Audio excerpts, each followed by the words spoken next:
Welcome to the RiftSlop podcast. This is episode 4.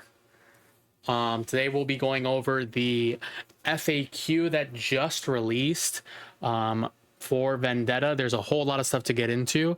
I'm your host, David, also known as Ogul, joined by the homie and co-host, Sam. What up, guys? Hope we're doing well today.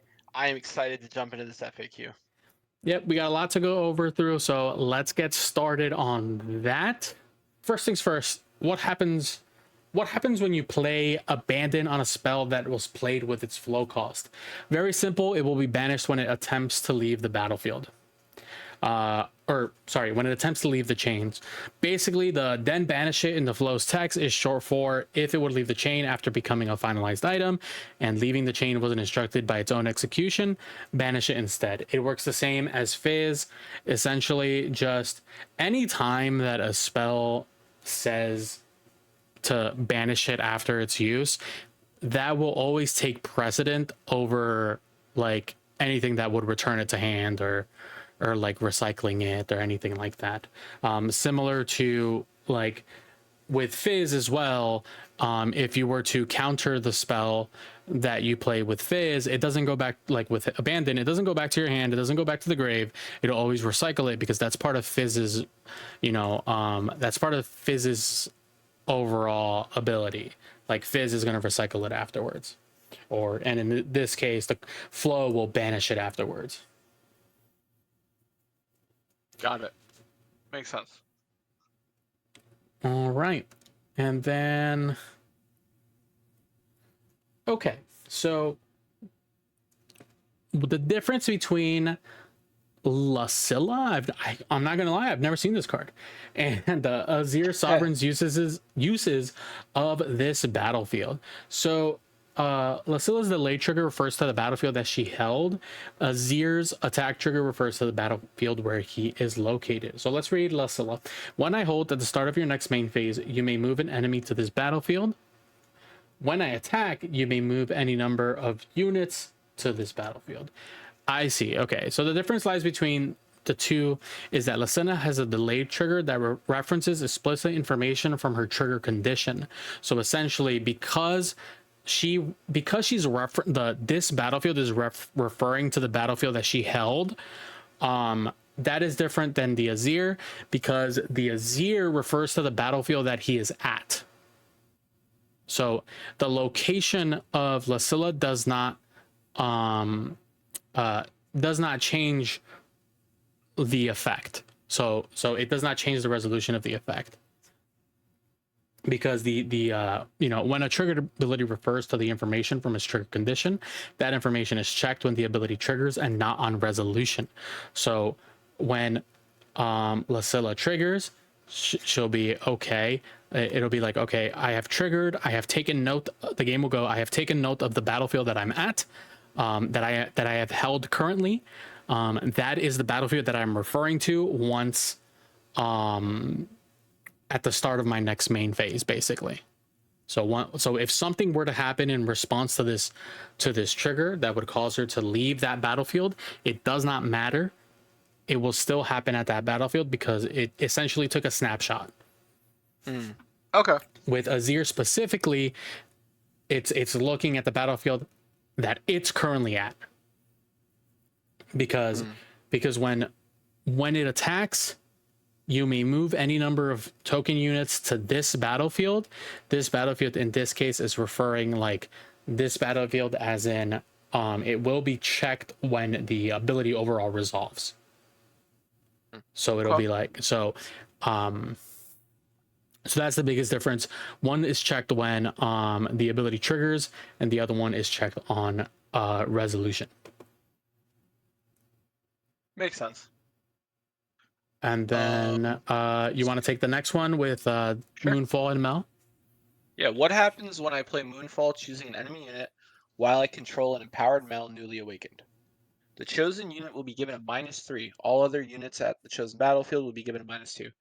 This makes sense to me because basically you're choosing a unit to move, and because you've chosen it and it's going to get the blanket -2, you're not upgrading the blanket -2. because Mel specifically says the unit you choose. So it's only applying to the unit you chose to move. Makes sense. Yeah, pretty much. Yeah, although Moonfall gives minus to multiple units, only one of them is chosen, and therefore it's Yep. eligible to be replaced by the Mel. So it's why it's given the extra one as opposed to everybody getting -3. Yep. Yeah. Yep. That makes sense. I guess I'll just take the other one. Yeah, I mean Um, you can run it. what about casting Stupefy while I have empowered Mel newly awakened? The chosen unit will be given a -2 to a minimum of 1. If it was 2, it will become 1. Yeah, because basically Mel's just stacking the extra -1 on it. It's not negating or changing the minimum of 1 from Stupefy. Yeah. Um, So yeah, basically, yeah. So essentially, it still abides by the rule of Stupefy. right. Yeah, Yep. like because Stupefy specifically makes it a minimum of 1, it will always go to a minimum of 1. Yep. Do you want to take the next one? Yeah, sure thing. Speaking of L, can my opponent play Abandon on my spell while I control an empowered Mel, newly awakened? What happens? So actually, I'm pretty sure I know this one. So before I look at it, so what happens is, even though, so, and I'll read it in a sec. Um, Even though Mel says that you can't counter it, what you could do is, if you choose to pay to take control of it, all that will happen is the spell doesn't get countered, but you take control of it anyway. Hmm. But Wow. let's take a look at what it. Let's take a look at their answer. Mel newly awakened says your spells and abilities can't be countered. If the spell can't be countered, Abandon will attempt to counter it and fail, and then it will replace the event of it being put into the trash with it being returned to its owner's hand. However, that event never occurred, so there is nothing for the replacement effect to replace. Thus, Abandon will resolve to no effect. The replacement effect only functions within. Oh, they didn't even talk about it taking control of it. Yeah. That might be the next. I might have jumped too far. That might be the next question. But okay, so yeah, they can play Abandon targeting your spell on resolution. They will predict, but nothing else will happen. Okay, so yeah, so if they attempt to abandon the spell that they cannot control with, yeah, so basically, the replacement effect only functions within the limit of the resolution of the ability. So even if the spell resolves later, it will go to the trash as normal. Okay. Countered, abandoned will attempt to counter it, fail, and then it will replace the event of it being put in the trash with it being returned to its owner's hand. However, that event never occurred, so there is nothing for the replacement place. Thus, abandon will resolve to no effect. Oh, okay, that's cool. Okay, so essentially, because it never countered it, it can't return the spell to your hand.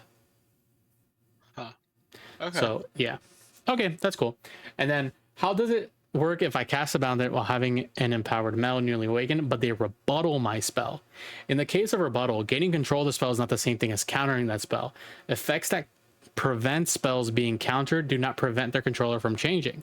So if rebuttal is played, choosing your spell, and then paid during resolution of rebuttal, they will gain control of it. However, them not paying does not mean that the spell will be countered. So essentially, you can take control of the spell, but if you have a Mel, it won't be countered. So you'll still just take control of the spell. Yeah. And then what new choices can I make when I play rebuttal and pay the power? You can choose any number of targets or modes to make new choices for. The rest remain the same. If you are remaking choices in this way, any choices you choose to not remake must be legal choices. You can't choose to have some, but not all choices be legal choices. Of course, you can always choose not to make new choices. In that case, any of the current choices will remain in their current state, whether that state is illegal or not.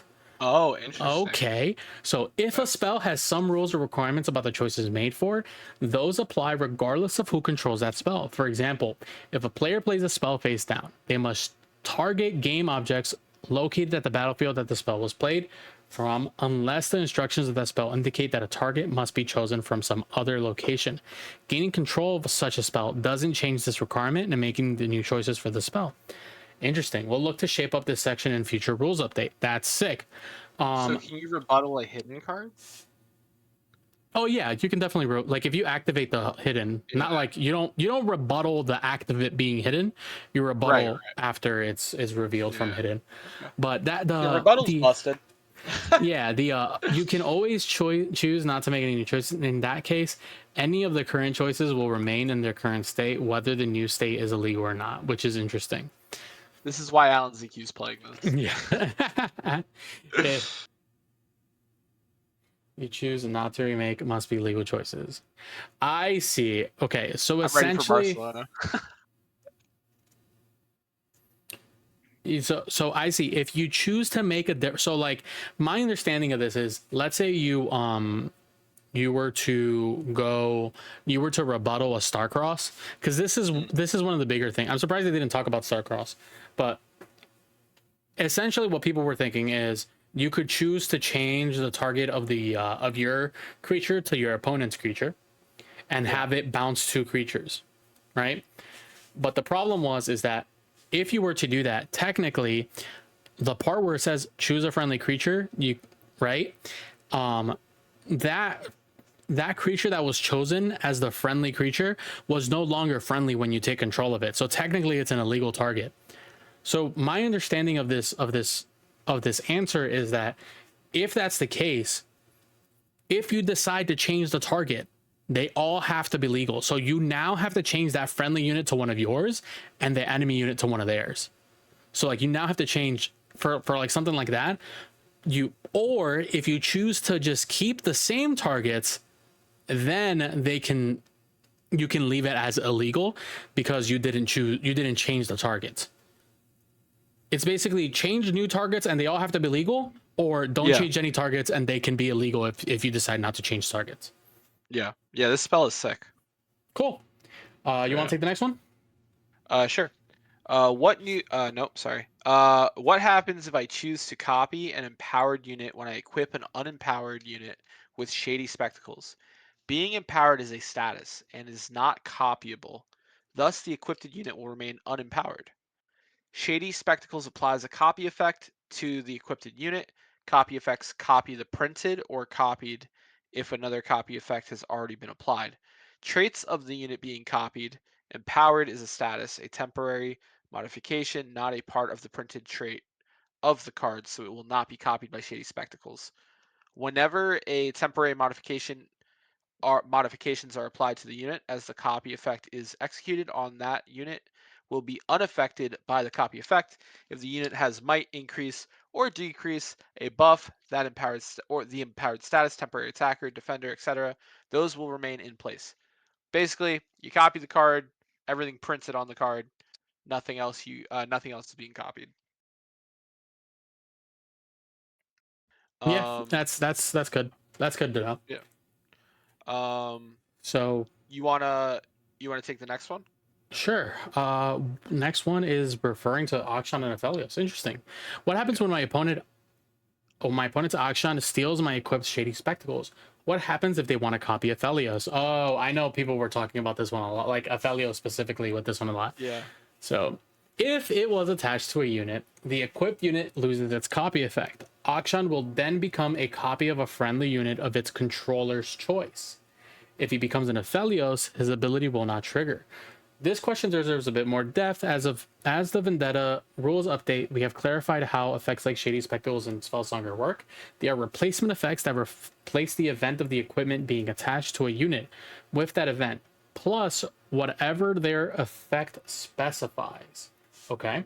So in the case of Spellsonger, the resulting series of events will occur. Copy the equipment's text to Spellsonger's effect text for as long as Spellsonger is attached. For Shady Spectacles, the resulting series of events will happen. Attach, you choose a friendly unit and make the equipped unit a copy of that unit for as long as Shady Spectacles is attached. Okay, these events are not simultaneous. The attach event executes first, and then whatever event is instructed by the replacement effect is executed. Thus, the answer in the Spiritforge FAQ is no longer true. If you attach Spellsonger to Aphelios, he will not trigger twice. Spellsonger doesn't have the copied effect text when the attach event executes. Similarly here, if Akshan nabs Shady Spectacles from an opponent, it will attach and make him a copy. If his controller chooses to make him a copy of Aphelios, it is too late by that point for his new triggered ability to see the attachment effect, as it's already been completed. So essentially, Yeah. if you copy if you copy a unit, if you copy Aphelios with Shady Spectacles, you will not get the ability of Aphelios, because by the time it becomes Aphelios, the unit is already equipped, so it won't see itself getting equipped, basically. Got it. Is my understanding. Yep, but if you were to equip it with something else after, like a second piece of equipment, you would then see the It would Aphelios then see the triggers. new, yeah, because it's now Got it. Aphelios, and it Yep. would now see it. Okay. Want me to take the next one? You want to keep going? I think you should take the next one.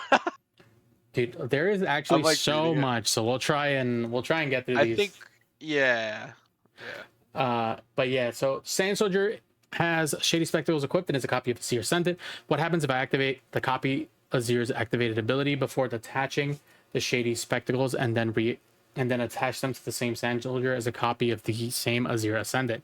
Can I use the activated ability again? Yes, you can. Okay. Each instance of the copied ability is a different ability.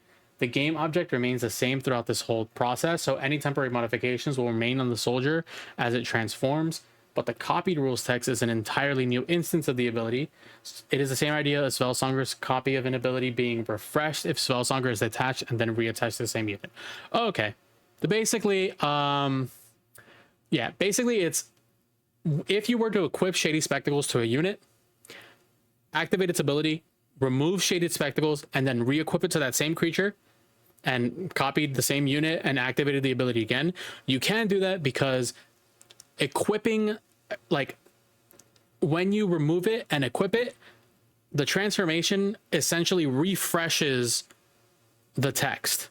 So it's as if it got a new set of text.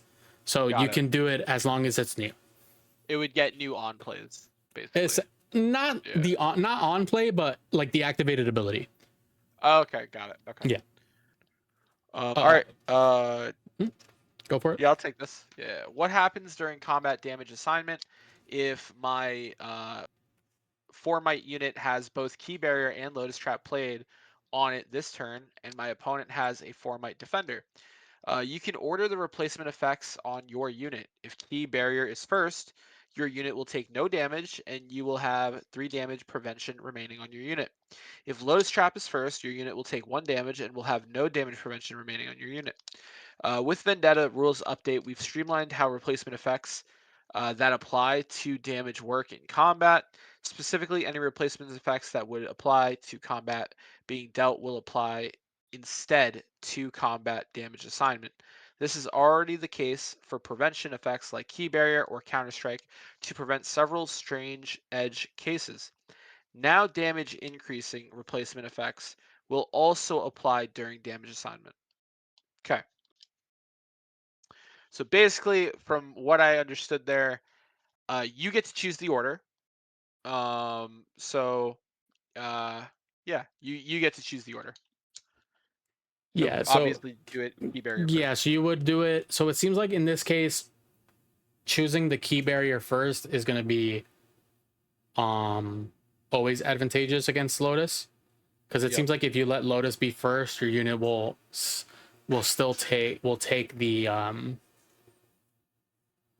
will still take the damage. Like, it'll still take 1 damage in this situation. Yeah, I think the part I am confused about is if your opponent has Lotus hidden and you're going in and they react with Lotus. So yeah, if they react with Lotus, that's fine. How do you? Okay. You can still put. So you can still On put. top of the chain. You can still respond Key Barrier, because these effects don't. Like, these effects do not matter up until damage assignment. Okay. So like Lotus Lotus Trap does only matters when you're going to assign damage. So when you Lotus Trap something, in this case, what will happen is the Lotus Trap will say this 4 might unit is now going to assign 8 damage, and the key barrier is saying that I'm going to prevent 7 of that damage. So essentially, my understanding is that because you will do 7, because you do the key barrier first, if you layer the key barrier first, what will happen is that your blocker is essentially blocking for 11. I think the part I was confused about was Mhm. it says you can order the replacement effects on your unit.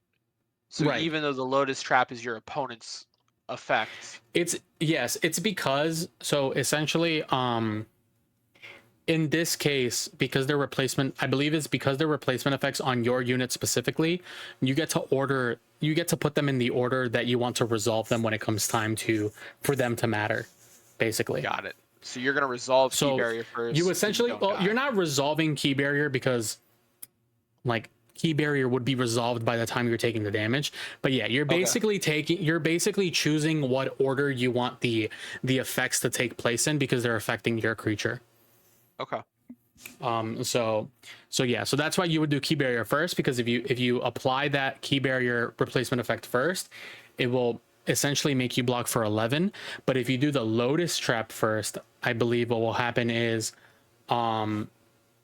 they are gonna it'll assign, you're basically letting Your dude die. you're not letting your dude die, but like you're essentially you're allowing them to deal like more damage. I think it's like more damage before you prevent all of it, basically. So like, so I believe because they're saying you will only take 1 damage and will have no prevention left remaining on your unit. So I guess Oh, what will happen is since you're letting Lotus Trap do first, they're gonna go. It's gonna be like, oh, I'm dealing 8 to you, and then key barrier is going to say negate 7 of that 8, you take 1. so you would still take 1 of that damage, but How do you? but if you do key barrier first, Yeah. but if you do key barrier first, essentially what's happening is you're How do you keep 3 prevention left over? That's what I don't get.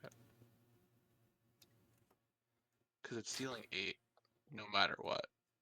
if key So barrier is first, your unit will take no damage and you will have 3 damage prevention remaining on your unit.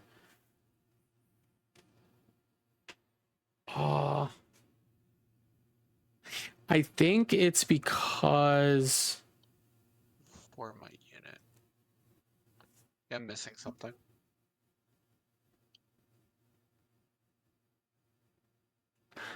that is a good question. Because I think it's like, I think it's because of the amount of damage you're technically blocking or whatever.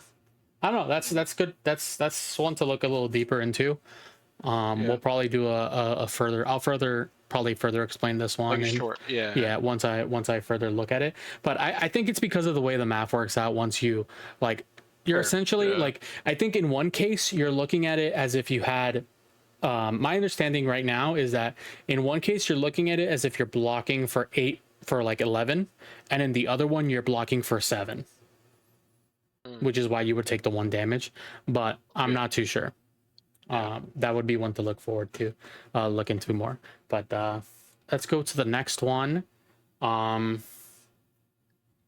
I guess what happens when I discard Patch Powerbot with Way? I assume, the 2 triggers will go.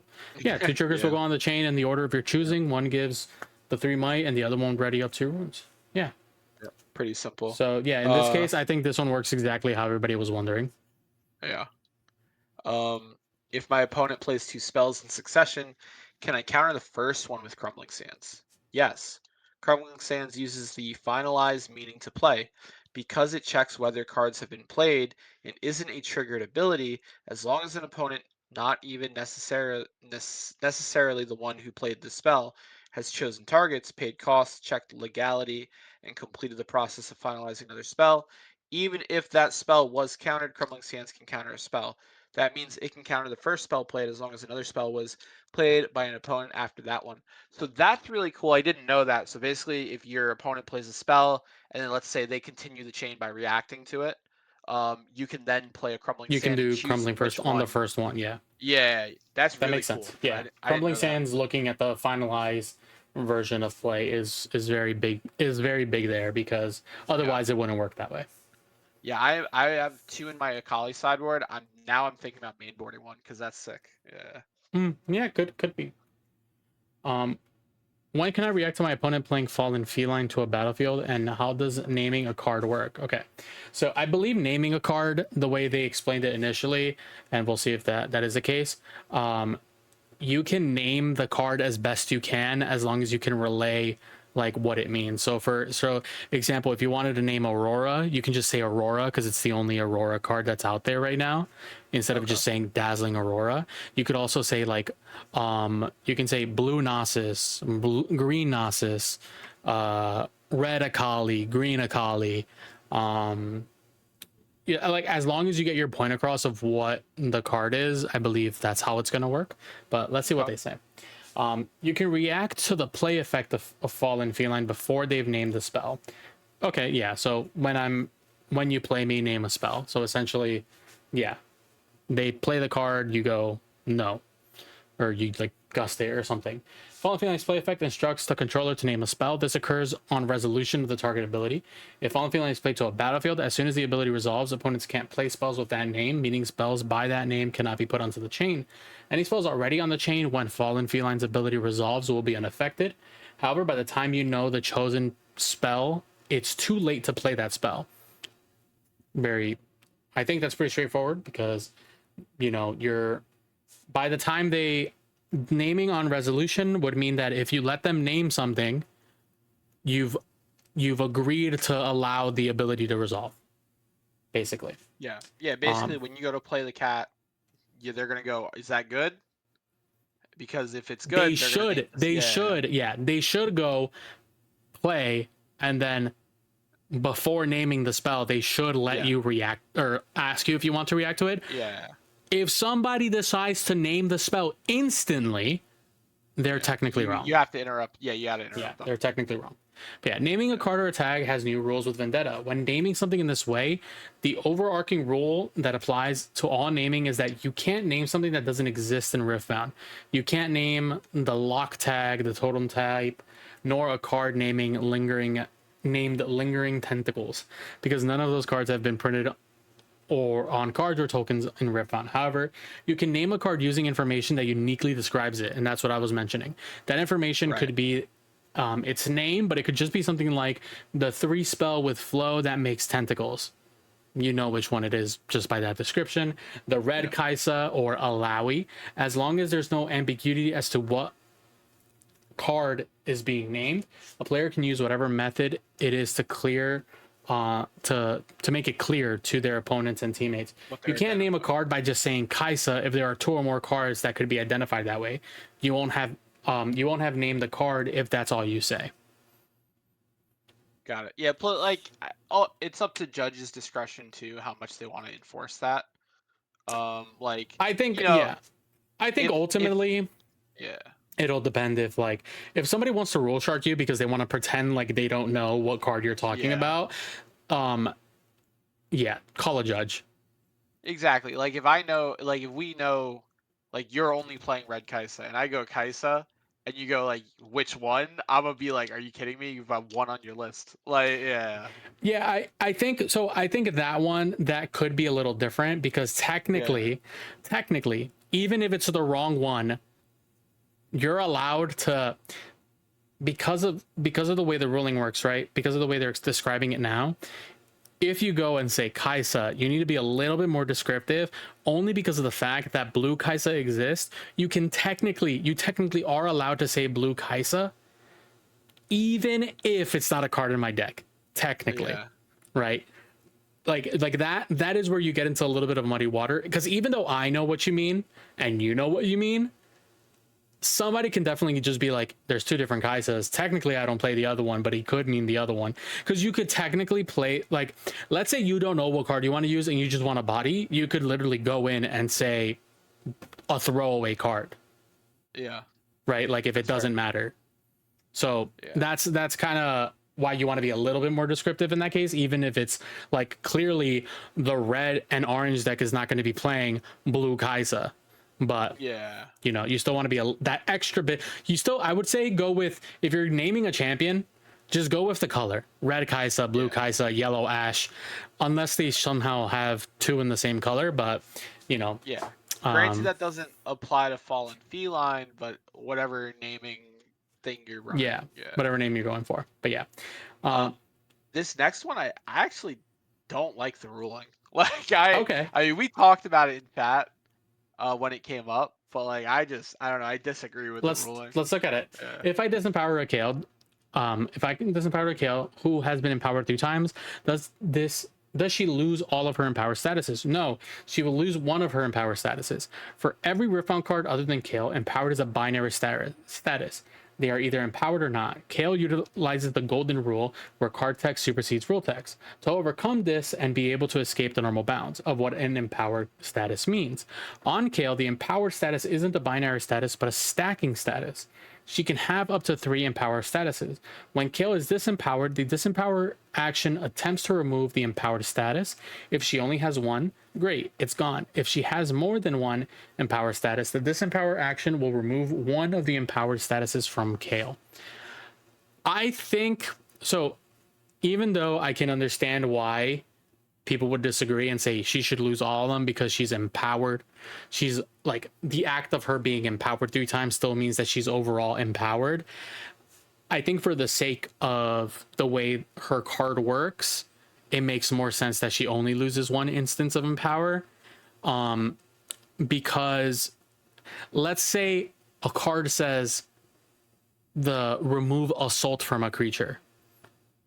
If they're stacking assault, you're not going to want to like you can't, like, it would work, it should work the same, where you can only remove 1 instance, because otherwise it would say remove all instances of empower, or remove all instances of whatever keyword you want to remove, because that's kind of the point of stacking these statuses, you know, like you want them to have multiple instances. I think honestly, I feel like this is something that people thought was going to come up often. I don't see Kale being empowered 3 times all that much. Yeah, and I think to where it matters. I think you covered it very, very well. I think you articulated both points well. So there's not much for me to say. I will just say, with this ruling, Kale is slightly more playable than if she were to lose all of her. Right. Yeah. Yeah, but, I mean, that's it. From what I've seen of Kale, she's not getting empowered 3 times all that often. But right. I don't know. It is interesting though that they decided to just go with 1, because I know this was a big topic of discussion not too long ago. Yeah. But can I activate Kale's empowered ability even if she's already empowered? This one, they tweeted about it earlier. Basically, yes, she supersedes that ruling because of the golden rule. Basically, she can empower herself 3 times. Yep. Let's move on to the next one.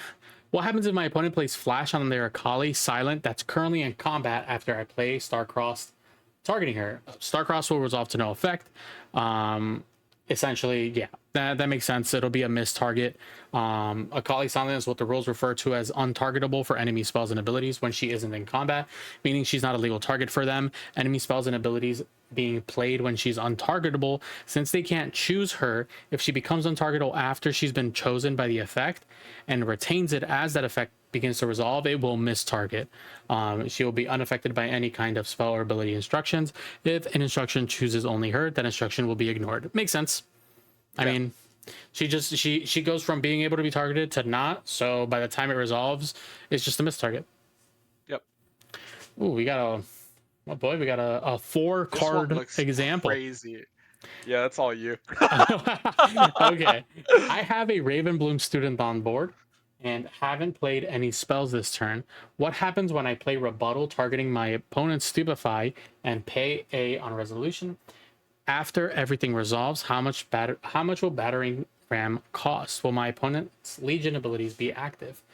Ravenbloom Student will trigger twice, and battering ram will cost 4, and your opponent's Legion abilities will be active. Okay, so Ravenbloom Student's triggered ability checks whether a spell you control resolves. So that makes sense. If you take control of the spell, it resolves under you, so Ravenbloom will get the plus. You gain control of the Stupefy and it resolved, so you will have triggered Ravenbloom Student ability. Battering Ram and Legion, on the other hand, check whether the cards were finalized. So your opponent finalizing the spell on the chain will count towards their Legions. Although you gain control of the Stupefy, you're not the one that finalized it. You take control after finalization.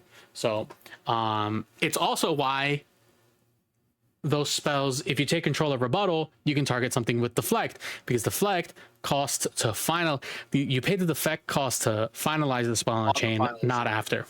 But anyway, so because you're not the one to finalize it and it already is finalized to your opponent, Legion abilities will be active and battering ram will only receive a -1 energy discount. Makes sense. It's pretty straightforward. It just it depends on when the spell looks at when it was played. So it's either finalized. If it's something that pays attention to the finalization of the spell, it will still count. And if it's something and you have something like Ravenbloom that cares for when you resolve it, it'll still count for you. Remember, kids, learn the difference between finalization and we have a resolve. perfect short for that. Check out our TikTok. Check out the TikTok. The next one looks simple. I think I'll take this one. Oh yeah, okay, you got it. What happens when I conquer with Swain? If I've only played a patched Porobot and a Stupefy this turn, you will score a point. Swain only checks whether you've played a non-token unit, a non-token gear, and a spell. Checks like that do not care whether they were satisfied by multiple cards or a single card relevant to the trigger condition. Pretty simple. We already know this because of how the Swain combo works with Porobot and Temporal Breach. Yep. Yeah, all that matters is that you hit the things. This is something that came up in our discussions with Switcheroo and Gangplank. Our understanding of it is that Gangplank will still gain the +3 because Switcheroo, and this was gonna be one of my next rulings video, was essentially how Switcheroo works. Switcheroo changes mites by giving a plus and minus modifier to the creatures involved. So let's take a look at their answers. Gangplank will replace his might being lowered with him getting +3 this turn. Essentially what happens is that the swap calculates the difference in might and generates 2 effects, an increase and a decrease. So when a swap is applied to 2 units, might gives those creatures either plus might and minus might respective to who has the higher might. Under the hood, Gangplank's replacement effect will see the event as him being given a minus and then will replace it with his +3. Instead, the event of the other unit being given plus might is unaffected by Gangplank's replacement effect. So by the time we apply the replacement effect, the difference between the 2 units has been calculated. An example, a 2 might unit, the final might of the units will be 2 going to 6 and then 6 going to 9. So the unit that is getting the plus might is not gonna match Gangplank. Basically, it won't see the Gangplank's might after it gets increased by its ability, so it'll still go to 6, not the 9 that Gangplank would go up to. This works. The way this works is not immediately obvious based off how the swap game action rules are written, and they'll clarify in future rules updates. Cool, we're getting clarification on that. That's sick. Great, yeah. Note that this logic also applies to Mel, Newly Awakened, and Switcheroo. Okay, that's okay. Cool. I think we're getting to the last few here. But you want to take the next one or should I? I'll take it. What happens when my empowered Gangplank is moved by my opponent's Blast Cone, play effect, and they exhaust Blast Cone to stun Gangplank? Will he be stunned? What happens if I then play back off, choosing my Gangplank? Will he then get a +3 this turn? I'm gonna assume he doesn't.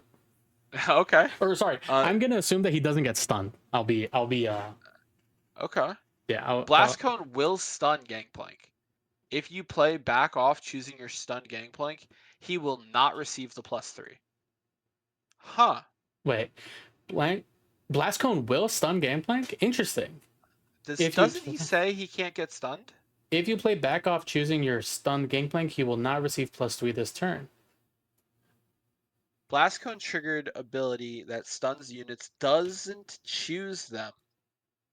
So Gangplank's replacement effect can't apply to that event. Oh.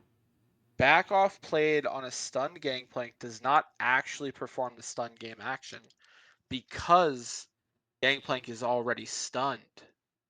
It's legal to play back off, but the instruction will be negated. In order of Gangplank replacement effect to replace an event of him being stunned, stun game action must actually be performed. Similarly, if the effect that said friendly units can't be stunned were active with a friendly empowered Gangplank is on the board, a stun effect that is played choosing Gangplank wouldn't generate the event that Gangplank could replace because no stun action is performed. Okay. Wait. And this is, I'm glad. So in the initial Vendetta rules update, they specifically Okay. The back off clarified play. replacement effects. Okay, so yeah, back off. Yeah. Okay, so back off. They're talking about back off on an already stunned Yeah, they're Gangplank. saying Blast Cone doesn't target, so he's stunned. Because you're reacting to that, he's already stunned. So back off, or not reacting, but you know what I'm playing after. Right, because Back off. he's already has the Yeah. stun. It's not like he'll gain it again. Mhm. But see, interesting.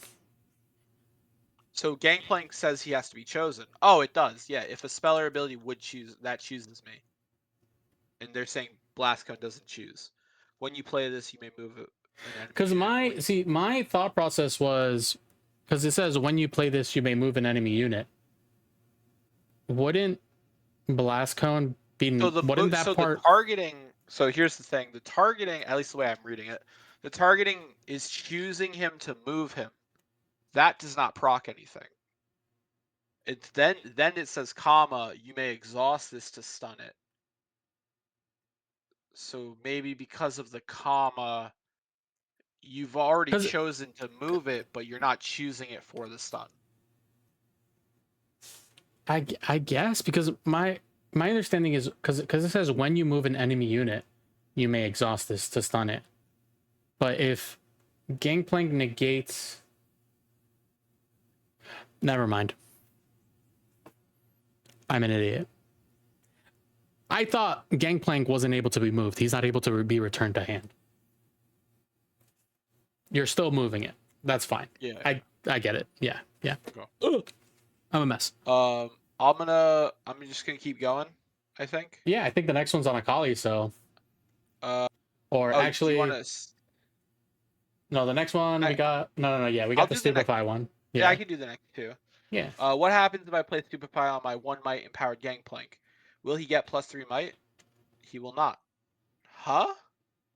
Wait, In what? order for his Oh replacement no, this makes effect sense. I know why. to apply, the event of him being given the minus must occur. Oh, because he's 1 might. If he's 1 and might, it goes to a minimum of 1, he can't get the plus. Okay, he can't. Yeah, Stupefy wouldn't give him the negative because he's already at 1.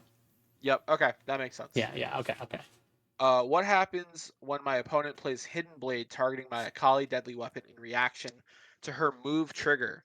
Will it still deal damage? It should. It will. All right. Yeah. Okay. Yeah. Akali's another Akali. case where her ability refers to the information implicit. Yeah. To its own trigger condition, similar to Lascilla. Akali's battlefield I move to or from doesn't require her to be on the board in order for us to be able to identify it, nor does it reference the information about the current state. Even if she leaves the board, that information was checked when her ability triggered, i.e., when she enters or leaves. When she moved, and it is still available to us on resolution. Okay, yeah, so it's on the chain. Yeah, that makes sense. Basically, if you let it hit the chain, because essentially when she moves, it does not matter because the act of her moving is what triggered it, so the deal damage will happen. Okay, great. I think you should take the next one. Activate an empowered Heimerdinger Inventor to ready 2 gear if my Jace Defender of Tomorrow Legend isn't empowered. What about if my Heimerdinger isn't empowered.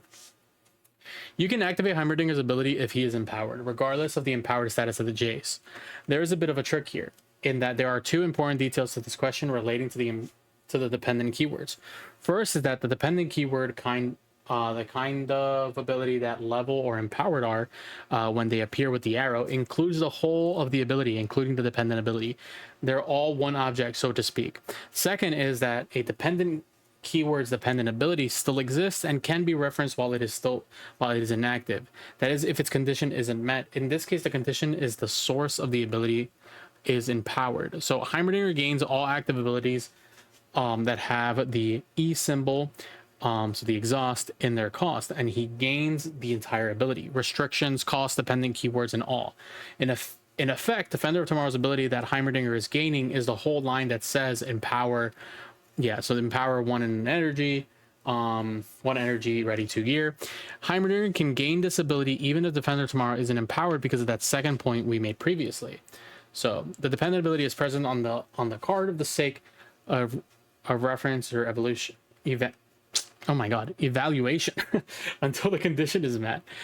This means that the ability isn't active and its text isn't being processed yet, but the other effects can reference and evaluate its text before the condition is met. Heimerdinger, the inventor, is exactly one such effect.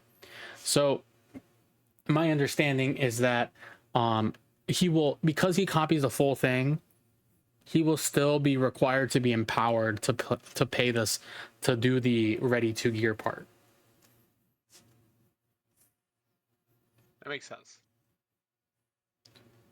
Because he will gain the ability, but even if the guy isn't empowered, but I assume you would still need to be empowered to be able to do so. And we do know you can empower units that don't have empowered. Yeah, so you can empower things that don't have the empower spell.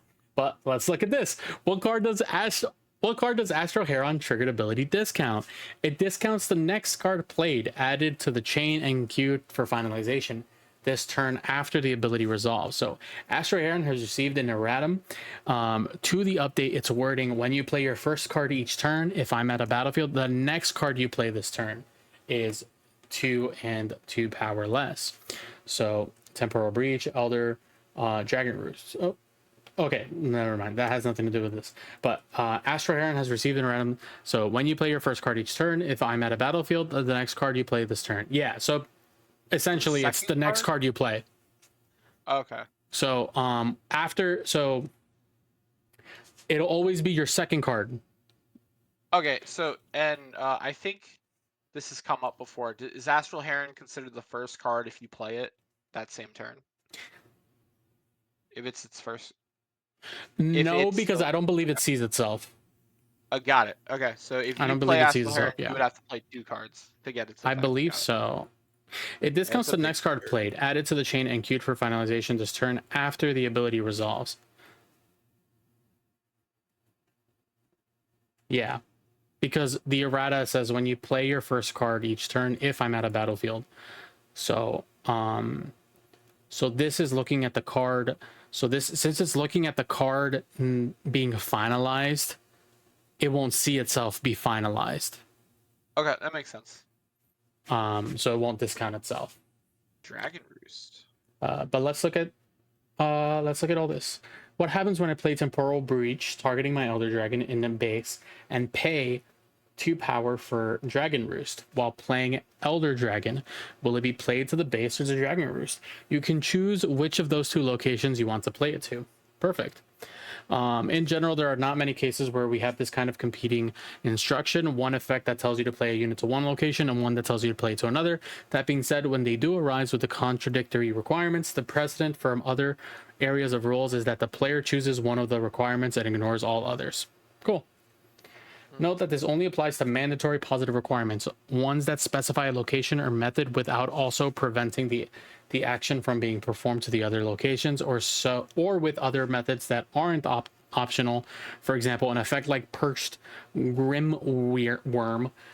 This passive ability is a restriction on playing that unit to any other location other than a battlefield you've conquered this turn. Rockfall's passive ability is a restriction on playing units to Rockfall Path. If you've conquered only Rockfall Path this turn, you can't play Perched Grimwere at all, because those two restrictions are contradictory. Okay, I see. In this case, the contradictory requirements don't directly prohibit the playing of these units to other locations, so we can choose one of the contradictory requirements and ignore the rest. I see. So that makes sense. So essentially, it's because they're both positives. So like because you're allowed to do it, like it's telling you to do it here, and then the other one's telling you to do it here, and there's nothing that's stopping you from doing an either or. You can choose which one you want to do.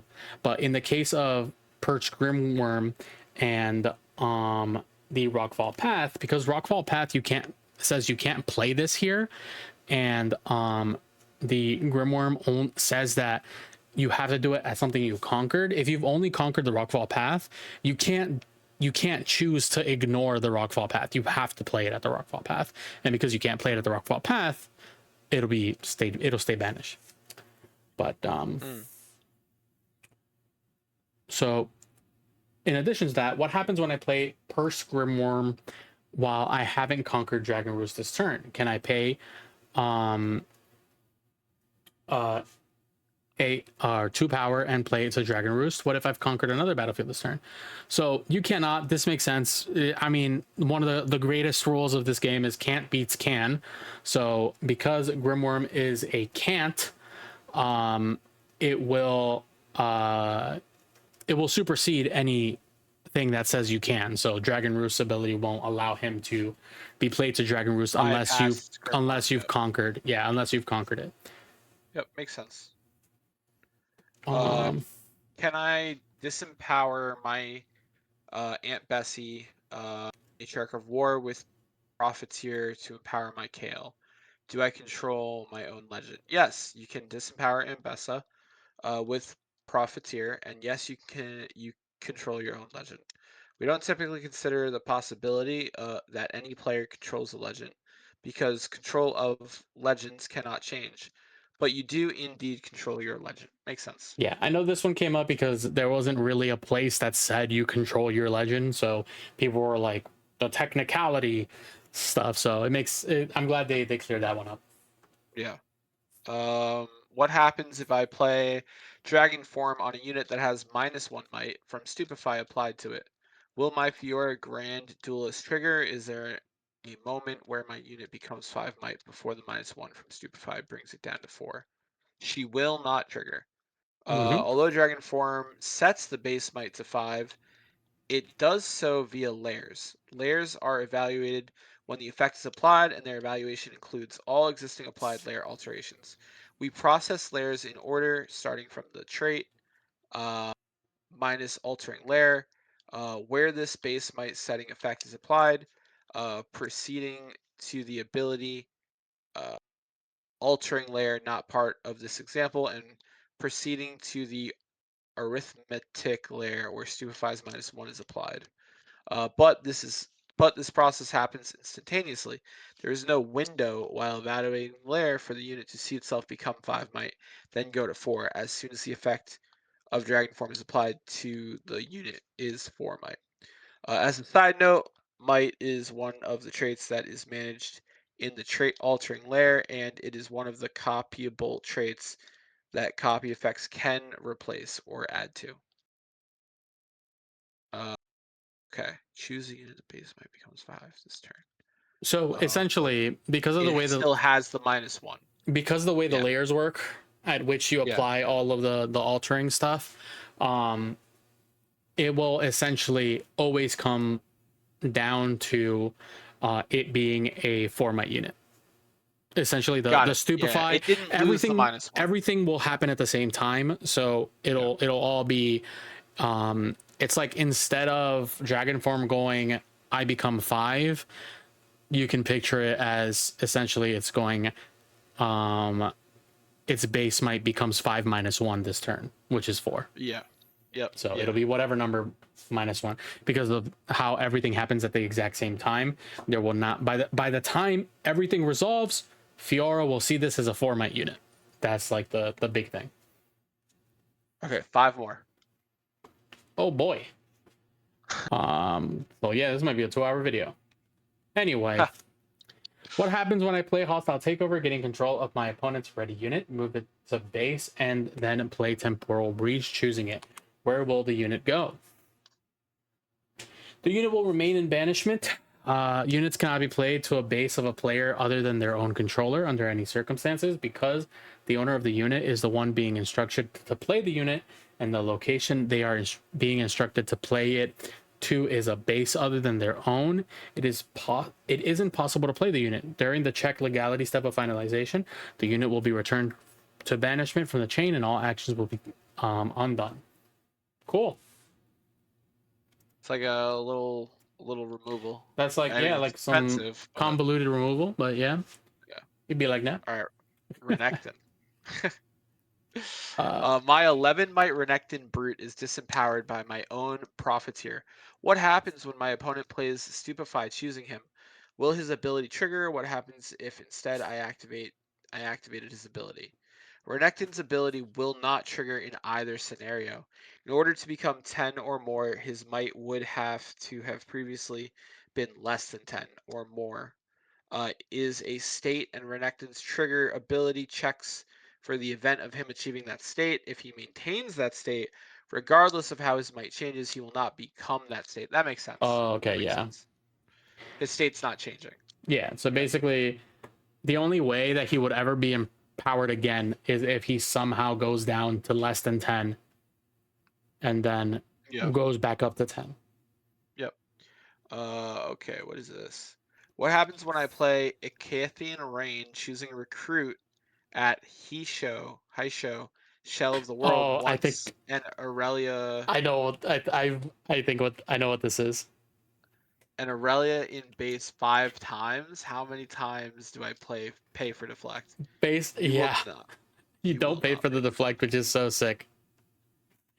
It's what so the sick. So fuck? basically, with this battlefield, I can like I can use like let's say like a bellows breath on one unit and then repeat it to like your deflect units in your base, and it'll still hit those deflect units or basically something like that. Wow. Yeah, while players ignore deflect while paying for spells and abilities choosing something here. What happens when I play? So yeah, basically, when your spell ability chooses a unit at that Okay. battlefield, you ignore Like deflect a while workaround. paying for the spell in general. So Right. And because you pay that up front. Yes. Okay, I get it. Yep. That's yeah, sick. That's really cool. so you basically, yeah, you treat deflect in all the units or the specified units as being inactive because it's temporarily turned off by the battlefield. What happens when I play Hextech Ray on an Elder Dragon while Imperial Decree delayed trigger is active and I have an Immortal Phoenix in the trash? Can I play Immortal Phoenix from the trash? Yes, you can, per the current rules. There's nothing that would stop Imperial Decree delayed trigger from triggering. Immortal Phoenix is You go a little triggered. louder. Oh, sorry. Yep. Per the current rules, there is nothing that would stop Imperial Decree delayed trigger from triggering Immortal Phoenix. It is a triggered ability generated by a spell. It is attributed a kill action, and thus the spell that generated it will also be attributed the same kill action. The owner of the Imperial Decree is the controller of the delayed trigger ability. The player responsible for the kill action is the one who controls the ability, and that same player is the owner of the Immortal Phoenix in the trash. Thus, all three conditions for the Immortal Phoenix trigger are complete, and it will trigger. That is a mouthful. Yeah, Okay. Um, so basically, when you kill a unit with a spell, you may blah blah blah. When a unit takes damage this turn, it kill it. Oh, okay, got it. Okay, yeah, that makes sense. mm-hmm. Yeah, so literally Hextech kills something because of decree, and then the Phoenix is summoned. Yep. The Phoenix Okay. will still see it, because even though yeah the the Immortal Phoenix essentially seems to only care about who's controlling the kill action. So Yeah, that seems pretty straightforward. Mm-hmm. Do you want to take the last one, or you want me to take it? Is this the last one? Yeah, we can do. I'll take it. If I play Okay. Ride the Wind, targeting my unit at Vile Small Lair, and attempt to move them to base, what happens? They will be readied. That's pretty much all that Yeah. happens. This is a Yeah. rules quirk that players and judges identified as a result of a small additional rule added in Vendetta rules update. We're going to give some clarity to this that will resolve this issue, but if you don't understand the conversation or why it's necessary, don't worry. This isn't an actual change to how we've been interpreting and ruling cards, but smoothing out a bug. In short, the linked instruction rules are too expansive currently on what qualifies as an ignored instruction. To clarify this definition, an ignored instruction is one that wasn't performed as part of the execution of a spell or ability's instructions because it mistargeted. An example, because the target object wasn't the legal target on resolution. This is a case where, for example, if you play Hidden Blade choosing an enemy unit and they play Starcross in reaction, returning to their hand, when Hidden Blade resolves, the unit isn't on board. So we ignore its controller draws 2. If you watch our shorts, you'd know that. Alternatively, if Hidden Blade is given the repeat keyword by the Academy, and both executions target the same unit, this is the same reason why the unit's controller doesn't draw 4 cards. Okay. An instruction is not ignored if an ability, effect, or circumstance of the game prevents it from occurring. This could take the form of a replacement effect that replaces the events of the instruction with something else. It could take the form or ability like Vile Maul's Lair that says units can't move from here to base, or it could take the form of a game action like a buff or ready being performed on a unit that already has the appropriate state.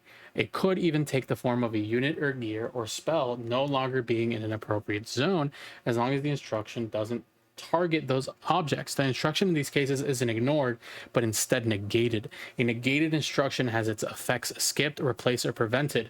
A negated instruction will not cause any linked instructions to be ignored unless those instructions refer specifically to the action being performed. If you watched our videos, you'd probably know this already. Anyway, some examples. This is pretty straightforward. Yeah. I don't know why they got like super technical with it. It's because they kind of had to. Okay. Because if technically, because some of the ways some things, like for example, like perfect execution, I would say, and I wouldn't be surprised if that's one of the examples here. But like, yeah, but like perfect execution, people weren't sure that that if because it refers to it says ready a unit and then give it assault 2 or whatever.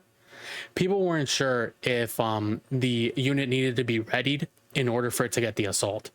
So in this clarification, it's basically saying that the difference between something, the reason like Hidden Blade doesn't give you the draw 2 is because it mistargets and not because it's negated.